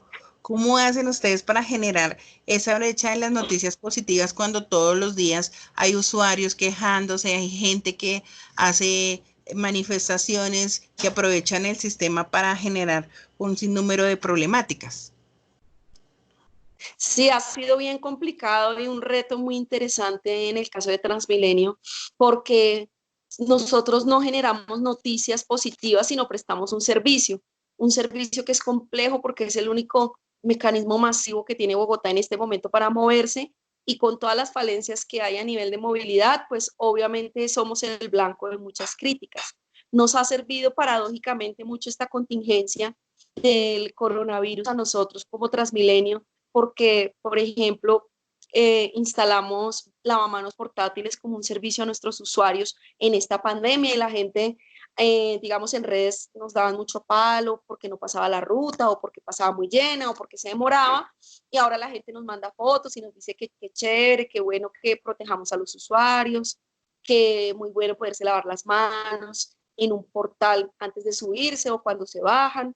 Entonces es buscar la oportunidad de dar a conocer noticias y la agenda, imponerla a uno. Digamos que la palabra adecuada de pronto no es imponerla, pero sí proponerla, porque si uno no la propone, pues obviamente el medio de comunicación que está acostumbrado a que se para en cualquier estación o en cualquier portal, ahí ya encuentra una noticia negativa y es coger a cualquier usuario y preguntarle cómo le fue o subirse a un bus. Entonces ahí va la creatividad y la oportunidad, porque digamos, se presentó esta contingencia, entramos en alerta amarilla y teníamos que garantizarle a nuestros usuarios su protección. Entonces, ¿qué hicimos? Empezamos a mostrarles cómo desinfectamos los buses, los invitamos en la noche a ver cómo los lavan, cerramos estaciones en el día y los invitamos a los periodistas para que fueran y vieran cómo es el proceso de desinfección intensiva de la estación y se sintieran tranquilos y seguros con nosotros.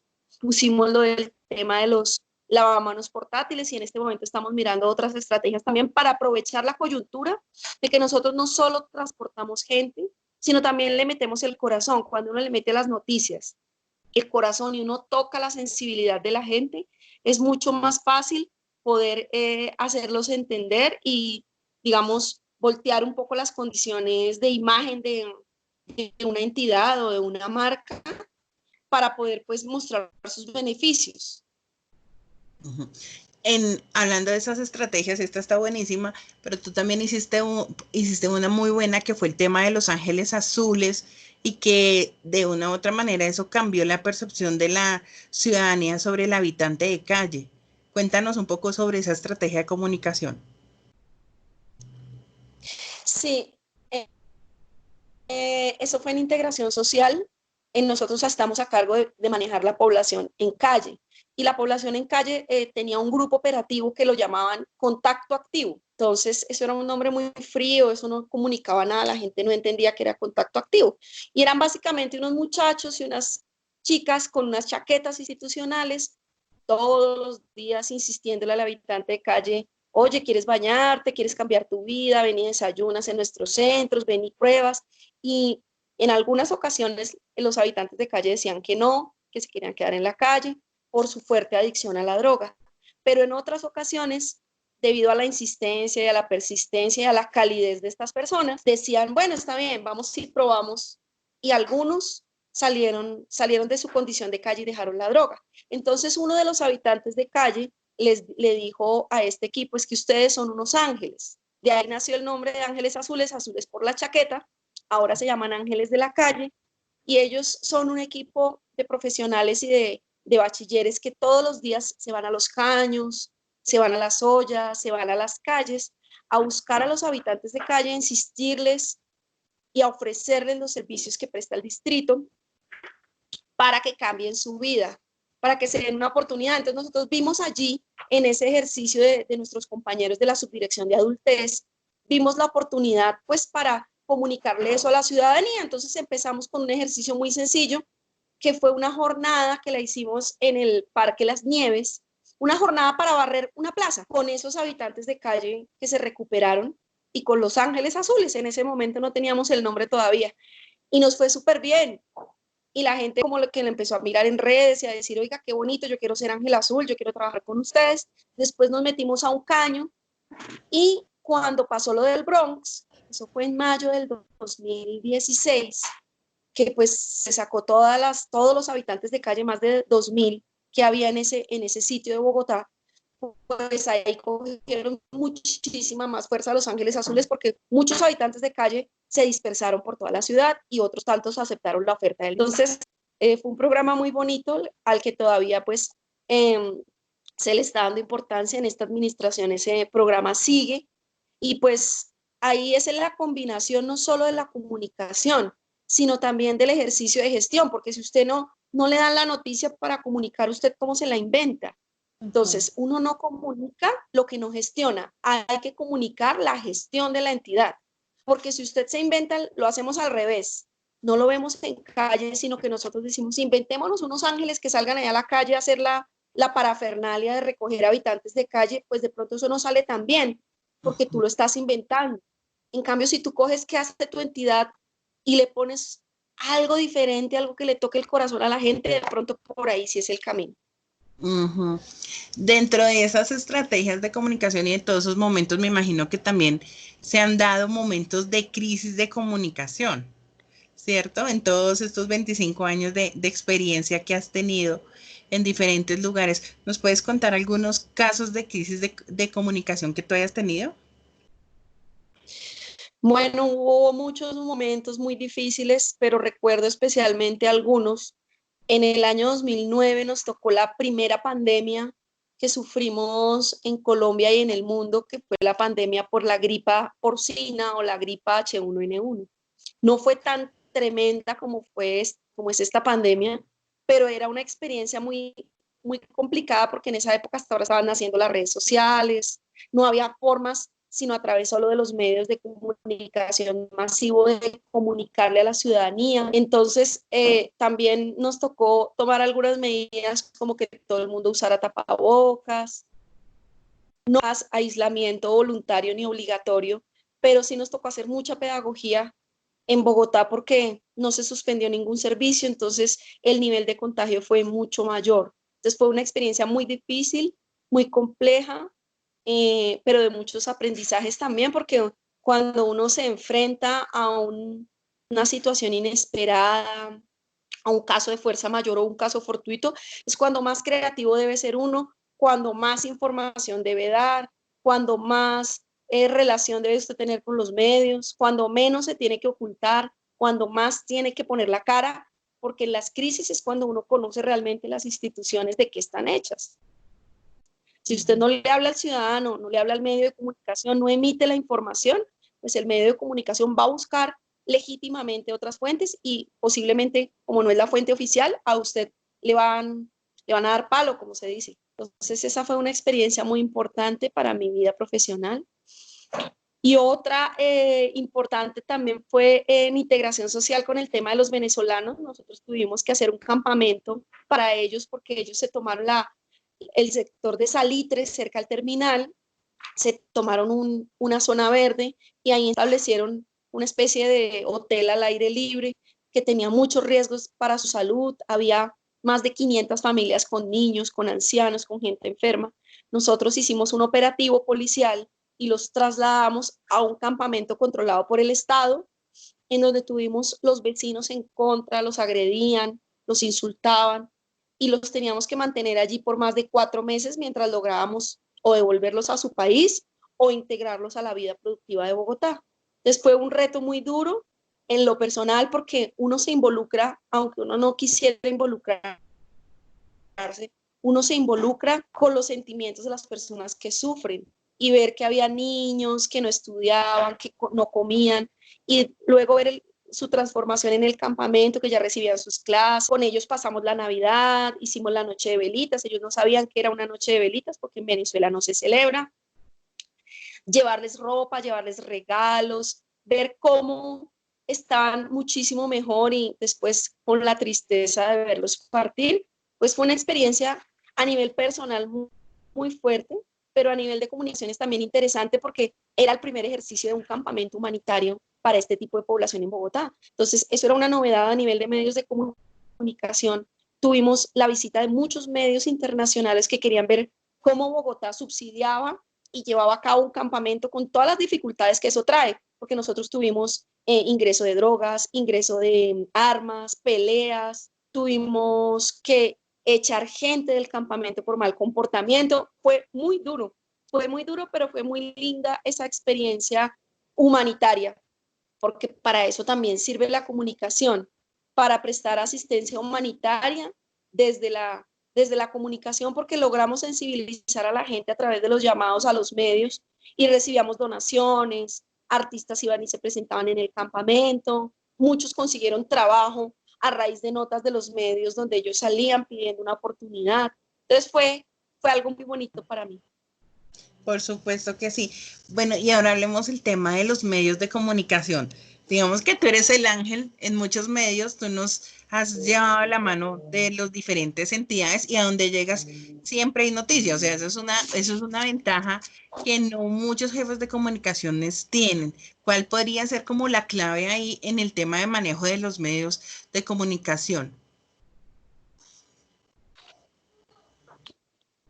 ¿Me repites la pregunta?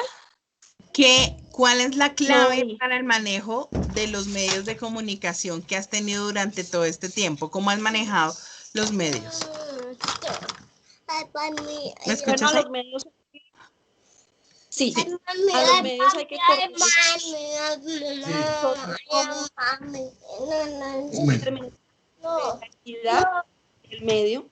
Les tenemos que dar información oportuna. Sí, Los periodistas generalmente de los medios se quejan de las sí, entidades hágame un favor, que no señora. contestan, se demoran la información, que si les piden un vocero, nunca está el vocero, que si les piden una entrevista o mandan unas preguntas, no las contestan a tiempo. Entonces, la clave es ver que nosotros somos el cliente y nuestro trabajo es atender los medios de comunicación.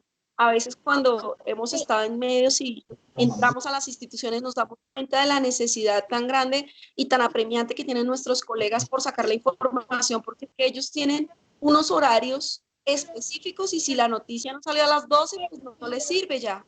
Si yo le contesto a las 5 de la tarde, pues perdió la noticia. Entonces, debo ser eficiente en dar la información, que la información sea clara, concreta, que no sea ambigua, que tenga cifras, que tenga, digámoslo así, carne, o sea, que sea una información robusta. Y ahora, digamos, en esta época, lo que hacemos desde las instituciones es darles mucha facilidad para hacer su trabajo.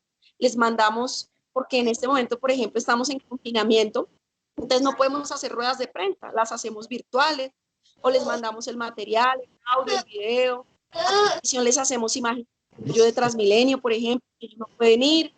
Tratar de facilitarles el trabajo le conviene a la entidad, porque si bien una noticia está compuesta de varias fuentes, a veces el periodista no tiene tiempo de confrontarlas todas porque le pidieron la noticia a las 10 de la mañana y a las 12 ya tiene que estar editada la nota. Entonces, si yo le facilito el trabajo, a mi entidad le conviene porque va a mostrar más de mi entidad en esa nota. Entonces, es como facilitarles el trabajo, ser rápidos. Y si uno no tiene la información o si la entidad se niega a dar la información, decirle al periodista, decirle la verdad siempre. Decir que no vamos a hablar en este momento, no nos vamos a pronunciar o nos vamos a pronunciar más tarde. Pero, digamos, no tomarle el pelo, su trabajo es muy serio, un trabajo de mucha responsabilidad. Y el de nosotros más, porque si nosotros no somos serios en darle la información, vamos a perder credibilidad. El periodista no nos va a acudir, no nos va a llamar, no nos va a preguntar y va a poder empezar a sacar noticias negativas sin tener en cuenta nuestra voz, nuestro lado de la información, porque nosotros no le dimos la información cuando él la pidió oportunamente. Claro. Alejita, ¿cómo es ese tema del manejo del vocero? Sea el secretario, el alcalde, el director, el gerente, ¿cómo se maneja esa relación entre el asesor de comunicaciones o el jefe de comunicaciones, esa relación entre jefe y subalterno, cuando a ese jefe hay que decirle las cosas como son? Sí, el vocero es la clave porque es el que pone la cara por la entidad. Generalmente el vocero es el gerente de la entidad o el secretario. Y a ese vocero hay que prepararlo para las noticias bonitas y para dar una información muy chévere, pero también hay que prepararlo para cuando tenga que salir a dar una mala noticia o cuando tenga que decir que no. La preparación del vocero y su disposición es muy importante.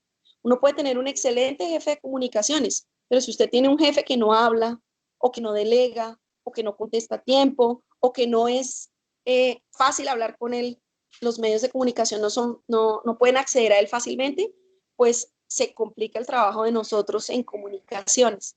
Entonces, el vocero termina siendo el mejor amigo o el peor enemigo del jefe de comunicaciones. Nosotros tenemos que ser capaces de decirle al vocero, no está hablando bien, lo está haciendo mal, no está diciendo la información concreta, hágalo así, no diga eso, o dígalo de esta. Tiene que haber una relación muy de confianza, por eso generalmente los cargos de jefes de comunicaciones son cargos de confianza en donde se genera un vínculo muy importante entre el vocero y o su jefe de prensa o su jefe de comunicaciones, porque es una relación bien cercana. El vocero es clave para poder tener una entidad con una buena reputación y una buena marca, o tener una entidad fracasada en donde a veces el vocero nunca habla, solo mandan comunicados de prensa, el vocero no pone la cara, el vocero no hace ruedas de prensa, el vocero no invita a los periodistas a hablar con ellos, no les pasa el teléfono. Eso es complicado. Y uno tiene que saber identificar cuando uno no tiene feeling con el vocero, porque generalmente en los trabajos uno se da cuenta cuando uno no tiene feeling con su jefe, y es difícil a veces poder trabajar con un vocero así, pero pues también es un reto interesante porque el vocero tiene que darse cuenta que él es el que está poniendo la cara por la entidad, y él finalmente es quien se quema o quien sale adelante según pues pueda seguir las instrucciones de su jefe de comunicaciones. Entonces, el manejo del vocero es muy importante. Hay muchos cursos de manejo de vocería, hay muchos ejercicios prácticos para uno hacerlos con su jefe, pero esto lo da, es la experiencia, el día a día, ver cuando a uno le piden una información, cómo la maneja, o cuando se presenta una crisis. Esos son los mejores ejercicios de vocería que existen, los de la vida real. Por supuesto que sí. Y precisamente en el manejo de esas estrategias, en una situación fáctica en donde tengas que poner al vocero en una crisis, digamos como la que se está viviendo ahorita con el COVID-19, ¿tú harías el ejercicio de ponerlo todos los días, todo el tiempo a hablar, o colocarías a otras personas a hablar? ¿Cómo harías ese ejercicio, Alejita? Yo creo que en época de crisis es importante que el vocero ponga la cara, y lo hemos visto en Bogotá con la alcaldesa, y lo hemos visto con el ministro de Salud, y lo hemos visto con el mismo presidente, que todos los días salen a dar. Me parece importante que un mandatario asuma y tome las riendas de una crisis tan fuerte como esta. Llegan momentos en donde también es importante delegar, porque uno tiene un equipo, uno no es solo. Entonces, digamos, si solo hablara la alcaldesa y no hablara el secretario de salud, no hablara el gerente de Transmilenio, no hablara el comandante de la policía, no hablara el secretario de gobierno, sería muy complicado, porque entonces ¿a qué horas gobierna la alcaldesa? Es importante también uno estar rodeado de unos voceros aliados delegados por el jefe, que asuman también la experticia de su tema. Digamos, si vamos a hablar de las nuevas vacunas contra el COVID-19, por decir cualquier cosa, pues qué bueno poner al experto, que es el que sabe técnicamente por qué se hizo la vacuna, de qué está compuesta, o cuántas pruebas se compraron para establecer el COVID, dónde se compraron, cómo funcionan, porque esas son las preguntas que hacen los periodistas. Y un periodista le hace una pregunta al vocero y él no sabe porque no es médico, no tiene por qué saberlo, pues queda mal. Entonces, también uno tiene que buscar dónde uno es fuerte. Y generalmente el gran vocero, en este caso, por ejemplo, la alcaldesa, da información muy general, una información grande, da la noticia grande, y los demás la apoyan y ya desarrollan la información, dan las cifras, la inversión, cómo se va a aplicar la medida. Por supuesto. Igual, de todas maneras, Alejandra, en el desarrollo propio de las crisis, ¿qué papeles deben asumir el equipo de comunicaciones? Digamos que ese tema de trabajar 24/7 cuando son las crisis es mucho más fuerte, ¿no? Sí, el equipo de comunicaciones es quien lidera la mesa de crisis o el equipo de crisis cuando se registra un caso fortuito, algo que altera la normalidad de las entidades. Y es importante distribuir las tareas. Tiene que haber alguien específicamente haciendo monitoreo de qué están saliendo en los medios, de qué dice la gente en las redes, para poder tomar decisiones acertadas. Tiene que haber otro equipo buscando la información técnica, cuáles son las decisiones, qué se va a hacer, porque si la gente encargada de tomar las decisiones de la entidad no las hace, es muy complicado que nosotros como equipo de comunicaciones las demos a conocer, porque no vamos a dar a conocer algo que no existe. Entonces tiene que haber un equipo junto con la parte técnica, como si fuéramos un reportero reportero haciendo la reportería interna de cuáles son las decisiones. Tiene que haber otro equipo construyendo los mensajes, escribiendo los boletines de prensa, o escribiendo las sinergias en redes, o diseñando las piezas. Y tiene que haber otro equipo acompañando y contestando los requerimientos de los medios, porque cuando existe una crisis, el medio no te aborda con la suficiente anterioridad y no te aborda ni uno, ni dos, ni tres medios, sino son todos al tiempo y todos quieren la información para allá. Entonces hay que dividir bien las tareas y siempre trabajar a una sola voz. En este caso, pues que sea el jefe de comunicaciones o el jefe de prensa el que diga esa información no sale, o vamos a hacer la rueda de prensa a tal hora, o el vocero va a ser tal, para, digamos, encauzar las decisiones en una sola persona y evitar así cometer errores. Por supuesto. ¿Cuándo es prudente sacar un comunicado a la opinión pública y cuándo es prudente sacar los boletines de prensa, desde tu experiencia? Bueno, los boletines para mí son información diaria, información de interés. Siempre tiene que haber una noticia. Yo no voy a mandar un boletín de prensa donde yo no diga nada, porque pues no me lo van a sacar. Y la idea es que yo logre impactar al periodista y le dé esa noticia que él está buscando. El periodista siempre está buscando algo nuevo, está buscando algo diferente, algo que rompa la rutina. Entonces, desde que el boletín tenga noticia, no importa la periodicidad, pero lo importante es que tenga cifras, que no tenga que leer tanto. Los periodistas en este momento no tienen tiempo de poner a leer un comunicado de 5 páginas con unos párrafos de 10 líneas cada uno porque no tiene tiempo. Entonces tenemos que ser concretos en la información y muy asertivos, saber cuándo salir, porque si salimos con una muy buena noticia, pero por ejemplo la mandamos hoy, que se anunció el primer muerto de COVID-19 en el país, pues esa noticia no va a salir porque la noticia es otra. Entonces también ver la oportunidad de cuándo se saca la noticia. Y los comunicados de prensa, digamos, cuando uno tiene que aclarar algo, cuando uno tiene que desmentir algo, cuando uno tiene que anunciar algo, pues generalmente se hace un comunicado de prensa o se cita una rueda de prensa o se hace un evento o se hace un Facebook Live o se invita a los periodistas a un desayuno o se manda, si es muy de afán, la información por el chat del WhatsApp y se manda la información y se mandan los audios y se mandan los... Pero creo que a veces nos desbordamos desde las oficinas de comunicaciones mandando un montón de información y el periodista también se agobia porque le llega tanta información que él no sabe por dónde empezar y además porque tiene muchas cargas también. Entonces hay que ver la oportunidad, ser asertivos y no por mandar 10 o 20 boletines de prensa en un mes, eso te va a significar ser mejor o no ser mejor en tu trabajo. Si tú mandas solo un boletín de prensa, pero ese boletín de prensa o esa información que tú le das al periodista logró una primera página, logró abrir un programa de radio, logró que el vocero se diera una buena ronda de medios, con eso pues sería suficiente. Entonces digamos que no es la cantidad, sino la calidad de la información que tú le brindes al medio. Por supuesto que sí.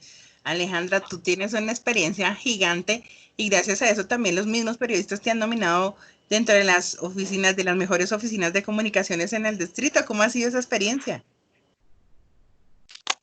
Pues es difícil ser amigo de los periodistas cuando uno está en esta posición. Y lo digo que es difícil porque a veces uno también les tiene que decir que no se puede o que el vocero no habla. Pero si uno lo hace siempre con respeto y con amabilidad y siendo sincero, hay que ser sincero con los colegas y yo sé que ellos entienden. Si uno lo hace con respeto y lo hace oportunamente, se gana eso que se llama credibilidad.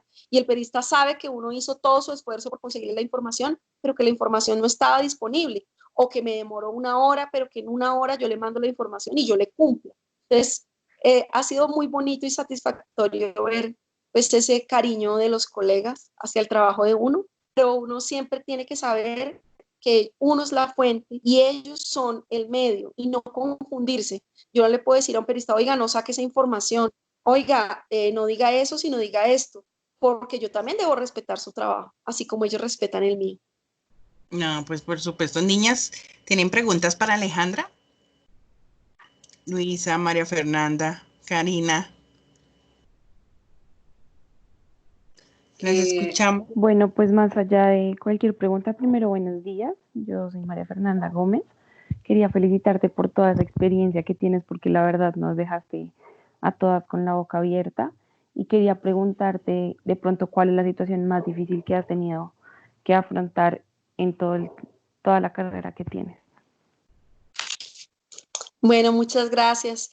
De pronto fue una situación a nivel personal que me sucedió y que yo sentía como depresión en mi trabajo. En uno de mis trabajos sentí depresión, físicamente no me sentía bien, pero tenía que ir a trabajar todos los días, tenía que poner la cara hasta que un día exploté y no pude más. Y eso generó una serie de problemas de salud en mí que me dio a conocer pues que yo tenía que cuidarme también para poder estar bien en mi trabajo, pero fue muy difícil porque yo no me sentía bien, no me hallaba en mi trabajo, aunque me gustaba mucho y lo disfrutaba, pero físicamente ya la mente ni el cuerpo me daban. Y no fue una cuestión laboral, sino fue mi mismo cuerpo que me habló y me dijo, usted se tiene que cuidar, usted tiene que valorar a su familia, tiene que dedicarse tiempo a usted, tiene que cuidarse, porque en nuestro trabajo generalmente los periodistas no tenemos horario, no somos juiciosos con la alimentación, no hacemos ejercicio, no nos dedicamos tiempo para nosotros mismos, para orar, para meditar, para descansar. Entonces, creo que esa fue una experiencia muy difícil para mí, que traté de manejarla, pero fue muy difícil porque cuando usted se deprime y no sabe qué le pasa, pues es más complicado como cuando usted sabe que tiene una enfermedad y que se toma tal medicamento y se cura. Pero cuando uno siente depresión y siente ansiedad, es que algo le faltaba en su interior. Creo que esa experiencia me hizo una mejor persona, me hizo valorar más el trabajo de mis compañeros y me hizo también replantearme muchas cosas a nivel personal para mejorar, no solo como profesional, sino para mejorar de ahí en adelante. Y creo que debido a esa experiencia tan fea que me sucedió, pues pude mejorar en mi trabajo y tomarme las cosas como con más tranquilidad y ser una mejor persona. ¿Quién más? ¿Luisa? Hola, mucho gusto. La verdad te quería pues agradecer por aceptar la invitación de la profe, porque pues hemos Déjate ver, aprendido Luisita. muchísimo. Acá me ves, ¿me ves? Sí, ya la tenía prendida, ¿ya me ves? No, no te vimos. ¿Ya? Ahora Yo la sí, tengo. por ahí te estamos viendo tus gafas, ahora sí. Por agradecerte pues por haber estado con nosotros, y yo quería preguntarte algo, pero pues no sé, cómo pareció a lo de mi compañera, pero tú algún momento te has dejado sesgar por una situación, o sea, digamos, no has querido, ha- has tenido que hacer una cosa que no hayas querido hacer en el medio.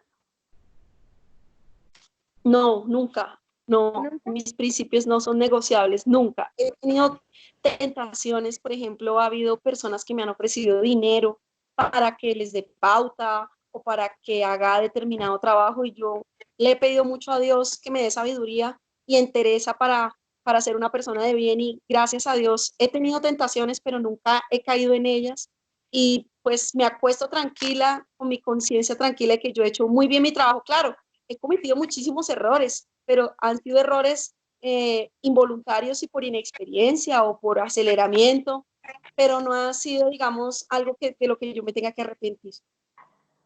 Vale, gracias. La mejor almohada es la conciencia tranquila. Y en eso es verdad lo que dice Alejandra.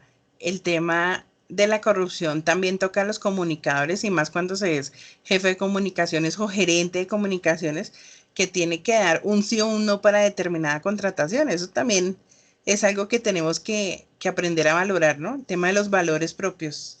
¿Verdad, Alejita? Sí, total. Eh, la persona no la hace al revés, como persona. Entonces, salir con la conciencia tranquila, hacer las cosas bien, pedirle mucho a Dios que le ilumine a uno, porque en el acelere del día a día uno puede cometer injusticias, puede tratar mal a alguien, puede acelerar o ser injusto con algún miembro de su equipo, lo puede juzgar mal porque se equivocó, puede cometer uno muchas injusticias. Entonces, siempre tener como esa conciencia interna que te habla y te dice que la estás embarrando y pedir disculpas. Creo que también es importante uno reconocer que uno es un ser humano y comete errores. Y digamos, es un ejercicio que yo lo hago con mi equipo. Cuando he tenido gente a cargo, nos sentamos en los consejos, los errores se cometieron, y si yo siento que fui injusta o que me di cuenta que la embarré en algo, pues debo tener la fortaleza también de reconocer y de pedirle disculpas a esa persona o entre los mismos compañeros. Eso es importante, hacer esa retroalimentación, porque o si no, uno no se va a dar cuenta que uno la está embarrando y la va a seguir embarrando. Eso es verdad. ¿Quién más? Luisa. Lady. Yo, profe. O Karina. Listo, Karina, te escuchamos. Hola, buenos días. Mi nombre es Karina.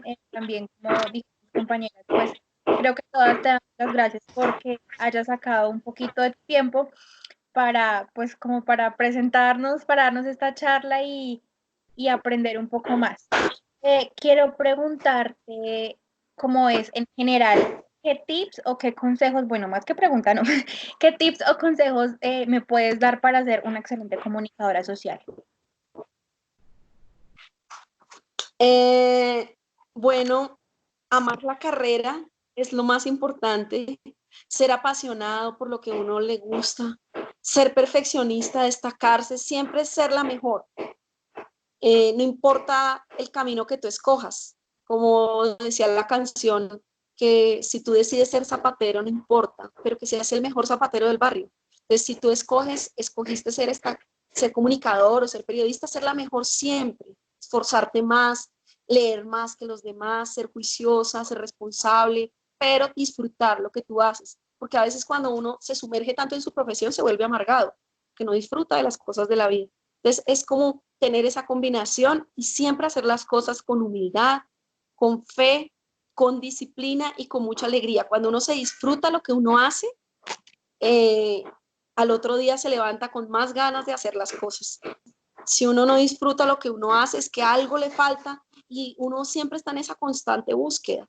No está mal que ustedes se sientan mal con un trabajo y digan, esto no es lo mío, esto no me gusta o no me lo disfruto, porque uno está en la búsqueda, en ese camino de encontrar lo que realmente le gusta a uno. Entonces ese es como mi consejo para ustedes, que lo disfruten, que vean que la vida es muy corta para amargarse, que cada experiencia saquen lo mejor de esa experiencia para ustedes, que si no fue una experiencia tan positiva, también extracten qué quiso decirles la vida con esa situación, que les quiso enseñar, porque en esto estamos todos los días para cometer errores y aprender. Gracias. Tan bella. Eso es cierto. A veces hay que atreverse a decir no. Y es que en este mundo de las comunicaciones, Alejita, que lo has vivido y que yo en lo personal también lo hemos vivido, pues si uno no se siente bien, se va. Y eso no le acaba a uno la vida como periodista. Y es que a veces yo pienso que eso también es una carga que tienen los jóvenes hoy por hoy. Que si renuncian, todo el mundo se le viene encima, como así, ¿cómo va a renunciar? ¿No? Afortunadamente esta carrera es muy polifacética y uno puede estar en muchos puntos, pero sigue siendo periodista. Lady, ¿tienes preguntas? Pues ya preguntaron algo que iba a hacer, pero bueno, vamos a poner una situación. Buenos días, Alejandra. De verdad es un privilegio tener Hola. a una persona como tú acá dándonos un poquito de esa experiencia para que nosotros podamos ser como esa, absorber toda la experiencia que tú tienes. Y pues mi pregunta va más o menos a las situaciones diarias que se te presentan y el manejo de ellas. O sea, vamos a hablar, por ejemplo, una situación difícil que en Transmilenio constantemente está sucediendo y es los colados, el tema de colados, pero más que eso, esos accidentes que se presentan cuando un Transmilenio choca un colado, cómo responder ante eso, porque uno es involucrado, de todas maneras la entidad está involucrada. Y la segunda pregunta también va a otra situación y es ese manoseo a las mujeres constante, cómo manejar eso para que la entidad, digamos que no se sienta atacada por la falta de seguridad. Sí, el tema de los colados es un tema de cultura ciudadana y ese es otro ámbito de la comunicación en la que nosotros podemos trabajar muy bien, porque, digamos, los colados hacen que el sistema no funcione. Si hay en una estación 100 colados, es decir, esa gente no pasó por el torniquete, en el sistema no fueron registrados y por lo tanto no pasa un bus para que se llenen esos 100 cupos, porque en el sistema esos 100 cupos no existen. Entonces es gente que le está robando la oportunidad a otra de ir un poquito más cómoda en Transmilenio. Pero es un tema de cultura ciudadana, es un tema súper difícil de muchos años de trabajo. Uno con una campaña de 2 meses no logra acabar los colados. Transmilenio lleva 20 años y no se ha podido acabar. Al contrario, se ha incrementado. Pero es un reto muy grande, es un reto muy grande, es un reto muy difícil. He aprendido a que uno tiene que hacer encuestas y tiene que hacer investigación para saber por qué la gente se cuela, por ejemplo, en dónde, cuáles son las horas en las que más se cuelan y los motivos. Y mira que en la última encuesta que nos presentaron hace como un mes, la gente no se cuela porque no le falte el dinero, porque no tenga para el pasaje. Muchos nos decían, yo me cuelo porque me estoy colando con mis compañeros de colegio, por ejemplo, y yo los vi colarse y me dieron ganas de colarme a mí también, pero yo tenía para pagar el pasaje. Entonces, es el comportamiento humano tan complejo que con base en esa información es que tú tienes que tomar decisiones, saber a quién atacar. Entonces, por ejemplo, nos dimos cuenta que la Universidad Distrital en la estación Las Aguas es una estación, digamos, súper vulnerable, y en la estación Universidades, que se cuelan mucho. Entonces, el equipo de Cultura Ciudadana, que es un equipo no solo de comunicadores, sino también de psicólogos, de trabajadoras sociales, un grupo interdisciplinario, fue a hablar directamente con el rector de la Distrital. La Distrital es una entidad del distrito. Es como si tú le estuvieras robando a tu hermano. Es así. Entonces, se hizo esa conversación con el rector, y el rector lo que hizo fue internamente tomar medidas y poner, digamos, en matrícula condicional, eso lo dicen en el colegio, pero en la universidad no sé cómo se diga, Bueno, como pero una advertencia a esos alumnos que ya teníamos detectados que se estaban colando, para que, pues, si seguían en ese comportamiento pudieran perder el cupo. Lo mismo con el SENA. El problema hay que atacarlo de raíz. Si tú haces una campaña muy bonita en donde digas, ay, quiera Transmilenio de Bogotá, pues sí, obviamente que algo del mensaje te va a quedar en la mente, pero tú tienes que con la comunicación también ser directa, ir al foco. Y el foco del tema de los colados es súper complejo, es muy difícil, va a llevar muchos años de educación, y por eso también en el equipo de comunicaciones de Transmilenio hay un tema que se llama gestión social, y hay un equipo que se llama Transmichiquis. Ellos son artistas que van a los colegios y a los jardines para que desde pequeñitos ellos sepan la cultura del uso del transporte público, porque si a nosotros desde pequeños no nos inculcan, nosotros ya cuando estemos grandes no nos va a importar tampoco colarnos. Entonces es un tema difícil, es un tema de un ámbito también de la comunicación, porque uno piensa que comunicación es o ser periodista de un medio, salir en televisión, o estar en una entidad. Y resulta que hay muchos ámbitos muy grandes de nuestro campo de trabajo que podemos explotar para conseguir oportunidades laborales. Entonces está la comunicación interna, está la prensa, están los eventos, está la comunicación organizacional, está la cultura ciudadana, están los temas de responsabilidad social, empresarial. Bueno, hay un campo grandísimo para que nosotros podamos explorar y tener oportunidades laborales. Y en el segundo tema, el tema del acoso, es un tema muy complejo que se presenta en el transporte público masivo, y es un tema también de seguridad.